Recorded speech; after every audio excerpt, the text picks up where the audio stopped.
National council of science museum all over ইন্ডিয়াতে 26টা মতো centre বা সায়েন্স মিউজিয়াম তৈরি করেছে, যার মধ্যে ইন্ডিয়াতে সব থেকে বড়, লার্জেস্ট এবং বৃহত্তম হচ্ছে আমাদের কলকাতার এই সায়েন্স সিটি। তো এই সায়েন্স সিটি সম্বন্ধে আজকে টোটাল ভিডিও তোমাদেরকে শেয়ার করবো, এবং সায়েন্স সিটি যাওয়ার আগে যে যে ইনফরমেশনগুলো তোমাদের জেনে রাখা দরকার সেই সমস্ত কিছু পাবে এই ভিডিওতে। চলো ভিডিওটা শুরু করা যাক।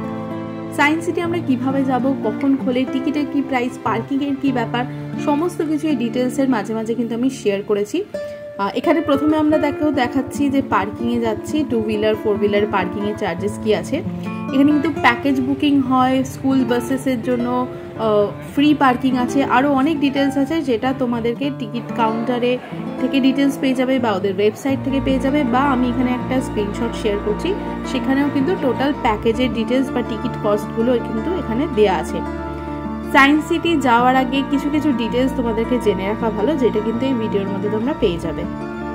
ভিডিও শুরুতেই বলে রাখছি, আমরা যেহেতু 25 ডিসেম্বর টু 1 জানুয়ারির মধ্যে হলিডের টাইমটাতে গিয়েছিলাম সানডেতে, তাই প্রচণ্ড ভিড় ছিল, সেইভাবে শুট ভিডিও করা যায়নি, কারণ বুঝতেই পারছো লোকজন আছে, সবাইকে এরকমভাবে দেখানো তো পসিবল হয় না, আর প্রচণ্ড ক্রাউড, তাই আমরা যেটুকু ঘুরেছি তোমাদেরকে সেইভাবে সেই ইনফরমেশনগুলো দেওয়ার চেষ্টা করছি।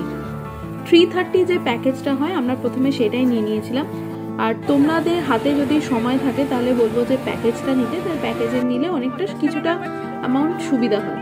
তো আমরা প্রথমেই চলে যাই টাইম মেশিনের লাইন দিতে, কারণ লাইন প্রচুর পড়বে, আমাদের জানাই হয়ে গেছিলো যে হারে ক্রাউড ছিল। তো চলো টাইম মেশিনের ওখানে লাইন দেওয়া যাক।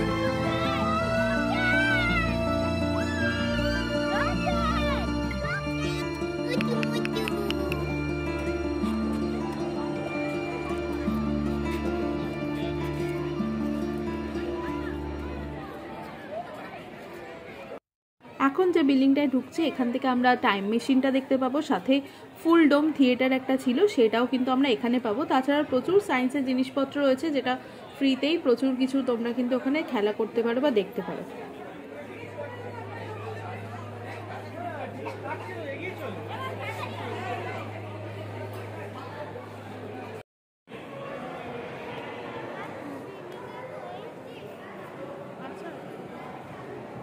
এই তো টাইম মেশিন, যে টাইম মেশিন হচ্ছে এখানে, লাইনটা কোথায়, লাইন হচ্ছে টাইম মেশিনের লাইন,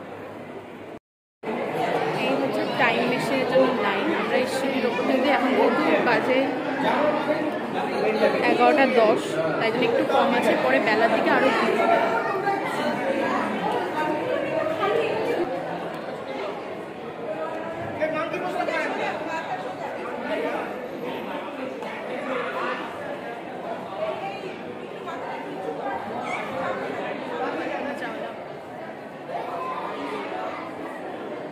আমরা ঠিক 10টার সময় কিন্তু পার্কে টিকিট কেটে এন্ট্রি নিয়ে নিয়েছিলাম, তারপরে এসেই আগে টাইম মেশিনে লাইন দিয়েছি, প্রায় 40-45 মিনিটস মতো লাইন দিতে হয়েছিল, তারপরেই আমরা ঢুকে যাই টাইম মেশিনে এনজয় নিতে।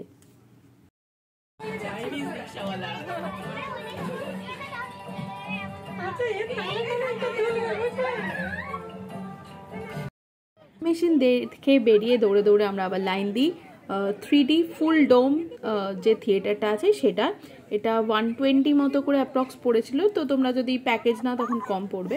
এখানে ভিডিওগ্রাফি অ্যালাওয়ার ছিল না। এটার এক্সপিরিয়েন্স কিন্তু দারুণ ছিল, বেশ 30-35 মিনিটসের মতো একটা শো ছিল। ওখান থেকে দেখে বেরিয়েই আমরা দৌড়ে আবার চলে আসি ডার্ক রাইডের জন্য, যেটা ইভলিউশন হলের মধ্যে ছিল। লাইন দেখছো তোমরা, মারাত্মক লাইন, এক একটা লাইনে অনেকটা করে টাইম আমাদের দিতে হচ্ছে, 1.5 ঘন্টা 2 ঘন্টা করে দাঁড়াতে হচ্ছে।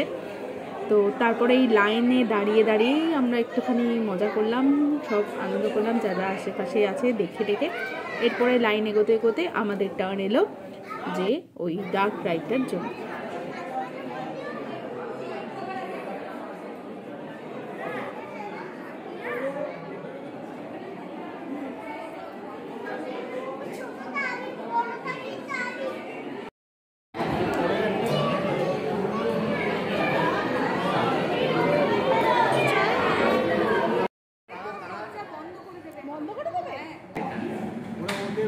वायुमंडल में ऑक्सीजन स्तर निरंतर वृद्धि से 120 करोड़ वर्ष पहले एक से अधिक योग्य स्थान बहुकोटि की जीव का जन्म हुआ।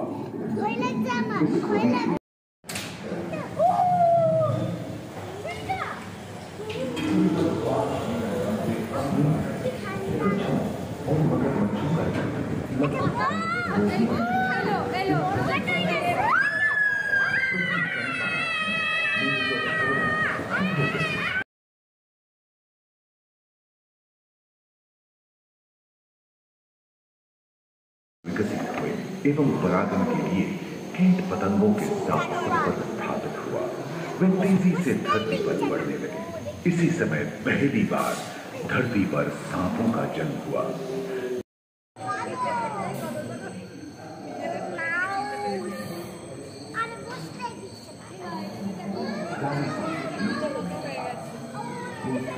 बर्फ की चादरों से ढक गए थे, जो आइस एज के नाम से जाना जाता है।